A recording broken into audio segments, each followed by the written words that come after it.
Magandang hapon po sa lahat. Tayo'y nagbabalik ulit dito sa ating munting channel para magbigay ulit ng presyo ng ating mga old coins, mga sari-saring coins dito sa aking YouTube channel, Samuel Soriano TV 29. Ayan, magandang hapon po sa ating mga subscriber diyan. Ayan. At ang ating mga kolektor kung numismatis po ng Pilipinas, kung saan kayong dako ng mundo po. Keep safe po sa lahat and God bless. Lalo-lalo na ang aking mga subscriber din. God bless po at maraming salamat sa inyo.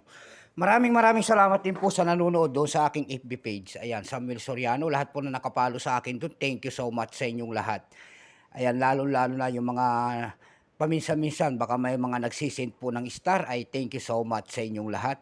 Yun naman po hindi pa po nakapag-subscribe dito sa aking YouTube channel, anyayahan ko sana kayo. At malaking tulong na po ubagay ang inyong gagawin tulad ng pagpindot ng ating subscribe button, like and share para ma-update ko kayo sa mga latest ko pang gagawin mga video po. Meron na naman tayong pag-uusapang barya. Ayan, at ito po ay ating isiselling kung magkano na ang kanyang halaga. Ayan, para malaman natin. Ito po ay 25 centimos po ni Juan Luna po ng year 1990. Ayan. Kilalang kilala po na paru-paro, old coins po, ayan. Makikita nyo po sa likod niyan, ayan, himahi po ng 25 centimos and nakabukang pakpak ng ang isang paru-paro po, ayan, butterfly po. Ang scientific name po niyan ay Graphium idioides po, ayan. Ito po ay large type, mayroon pong maliit ito. Bago tayo magsimula sa ating talakayan, ayun, kilalanin mo muna natin siya para malaman natin ang kanyang presyo. Issue po, Philippines po. Period Republic 1946 up to date po. Type nito standard circulation coins, years 1983 hanggang 1990. Value nito 25 centimos po. Ayan, large type.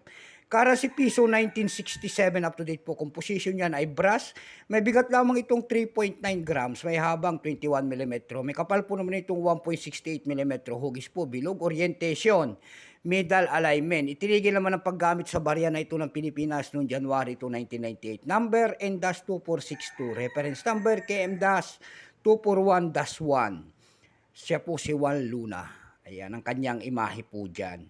Ito pong year 1990, ito po ay 38%. Ayan, no mintage po. Wala pa pong maipakita ang ating Bangko Sentral kung ilang piraso ang ginawa sa barya na hawak natin. May price na po yan doon sa ating numista.com. May presyo na po.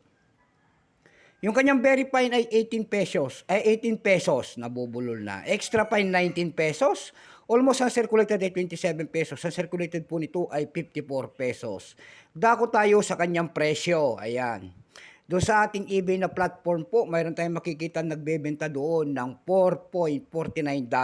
Nasundan po ito ng $3.25 and then 436 pesos. Dako tayo sa Carousel PH. Sa Carousel PH naman po, may makikita tayo nagbebenta doon nito ng 120 pesos.